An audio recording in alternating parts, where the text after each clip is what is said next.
আর নেপালের এখন পরিস্থিতি আপনাদের প্রত্যেককে আমারও মনে হয় বাংলাদেশের ছবিটাই মনে করিয়ে দিচ্ছে, কারণ বাংলাদেশ মডেলেই নেপালে বিদ্রোহ, নেপালের প্রেসিডেন্টের ব্যক্তিগত বাসভবনে আগুন।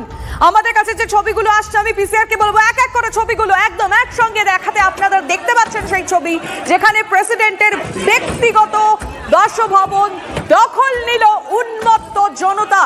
এই মুহূর্তে অগ্নিগর্ভ পরিস্থিতি নেপাল, ঠিক যেন বাংলাদেশের মডেল আমরা দেখতে পাচ্ছি যেন কপি পেস্ট হয়ে গিয়েছে একেবারে নেপালে। কারফিউ জারি রয়েছে, কিন্তু কোনো তোয়াক্কা না করে সেখানে উন্মত্ত জনতা রাস্তার দখল নিয়েছে। একদিকে সেনা আর একদিকে বিদ্রোহীরা, একের পর এক টিয়ার গ্যাসের শেল ফায়ার করা হচ্ছে, যেভাবে ইট ছোড়া হচ্ছে সেনাকে লক্ষ্য করে। সাংঘাতিক পরিস্থিতি। অন্যদিকে অগ্নিগর্ভ নেপালে পরিস্থিতি যতই সময় এগোচ্ছে হাতের বাইরে চলে যাচ্ছে। এই মুহূর্তে জানিয়ে রাখবো আমাদের দর্শকদের, আবারও কাঠমান্ডুতে গুলি চলল, জখম হয়েছে একজন। কাঠমান্ডুতে সরকারি গাড়ি ভাঙচুর করেছে বিক্ষোভকারীরা।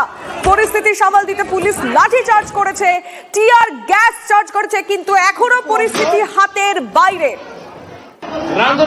নেপালের প্রাক্তন প্রধানমন্ত্রী প্রচন্ডের বাড়িতেও হামলা।